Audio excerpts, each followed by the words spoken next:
Welcome to the classroom. My name is Mr. Aston, and today we are going to look at how to do Punnett squares. Before we get into the practical side of things, let's just have a look at some key terminology that's really important when we're talking about Punnett squares. So the words we have are homozygous, heterozygous, dominant, and recessive. We also have phenotype and genotype there. Homozygous, this word here, this means the same, basically. This word here, heterozygous, means different. Then we also have dominant and recessive. Let's put heterozygous to the side and focus on homozygous. We can have something that is homozygous dominant, or we can have something that is homozygous recessive.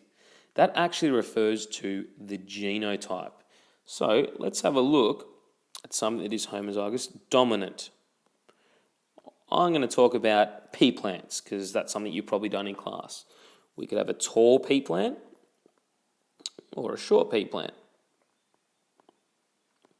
Now, if I'm talking about a homozygous dominant pea plant, then what that means is homozygous, the same. It's got the same version of a gene, an allele, one from mum, or the female, and one from dad, the male. That's homozygous dominant, 2 capital letters. The other possibility, homozygous recessive.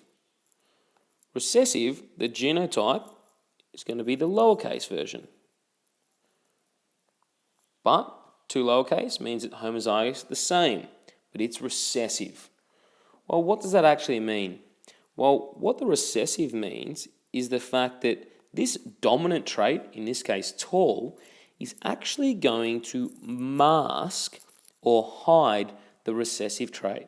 So if the capital T's code for tall and the lowercase t's code for short, that means that an individual that is big T, little t, which we would call heterozygous, will display the tall phenotype or tall characteristic because the recessive gene, lowercase t in this case, is being hidden or masked by the dominant trait.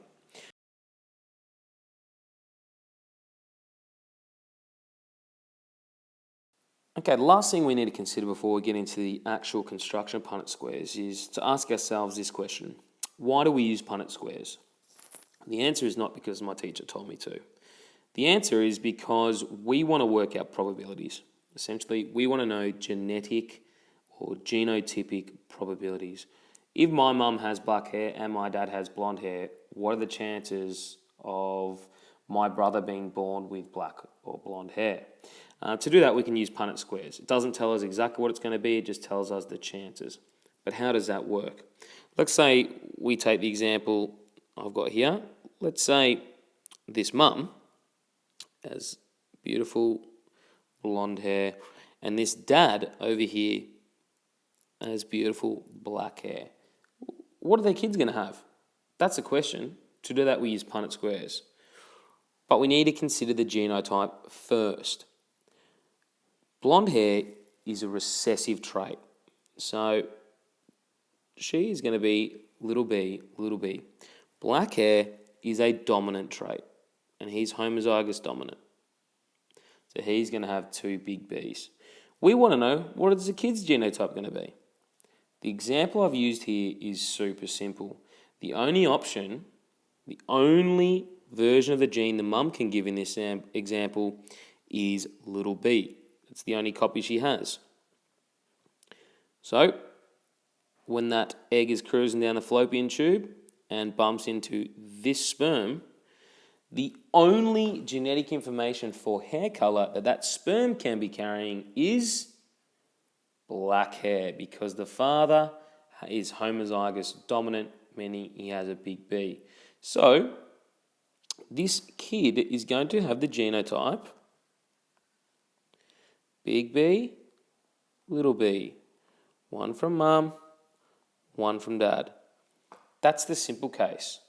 What we need to ask ourselves is, what would happen if we crossed 2 individuals with that genotype? That's where things start to get a little bit interesting, and that's where we really need to employ the use of Punnett squares. Okay, let's look at how we actually construct a Punnett square. You can see 3 words in the top left: mono, hybrid, and cross, because that's actually what we're doing. We're doing a mono-hybrid cross. It means we're looking at one gene. We're going to do hair color. So there's lots of different versions of this gene, which we call alleles, and we're going to look at blonde and black as our potential alleles. So we are going to look at humans as my example and pretend that there's only one gene that codes for hair color. And we've got dad and we got mum. We're going to cross them. We're going to mate. They're going to have kids. And in this case, they're both going to have black hair. Mum and dad both have black hair, but they are heterozygotes, all right, which means they have different versions. Dad has the black allele and also the blonde allele.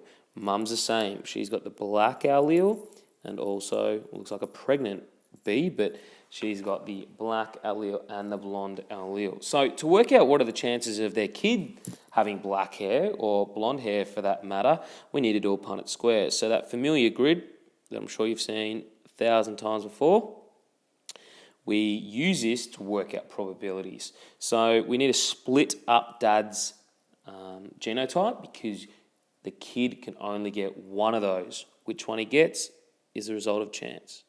So let's split them up and do the same for mum. And then we cross them. I'm sure you've done it before. Just do dad first. I always like to keep the capital. I don't know why I put that to the side. Always like to keep the capital first for continuity. So that is showing us, oh, forgot one. That is showing us the potential genotypes that could come out. So we have got our potential genotypes are big B. We've got big B. We've got big B, little b. And we've got little b, little b. So the question is, how many big B's do we have in our quadrant? 1. How many big B, little b's? 2. How many little b's? Little b's? 1. So our genotypic ratio is 1 to 2 to 1. But big B codes for black.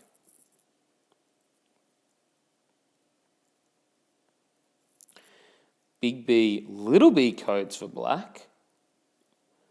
But little b codes for blonde. Squeeze that in there. Excuse my terrible handwriting. So the phenotypic ratio is a little bit different. We've actually got to combine big B, the homozygous dominant, and the heterozygous, which means we've got 3 black, 1 blonde. That's ratios. What this actually means is we have a 75% chance of having black hair, a child with black hair, compared to a 25% chance of having a kid with blonde hair. We have a 25% chance of having that genotype for our kid, 50% chance of having that particular genotype, and 25% chance of having that genotype for that kid. So the process is usually pretty easy, but when it comes to working out the genotype and the phenotype, genotypic and phenotypic ratios and probability, students tend to get confused there. That's why those key terms are so important. Let's go and have a look at some worked examples. Actually, just quickly before we go to the worked examples, just in case you're wondering where those percentages came from, each square in this Punnett square represents 25%. Okay, in ratios, each square represents 1. but in probability or chances of, those squares represent 25. So each square in ratios represents 1. In probability, each represents 25 or a quarter.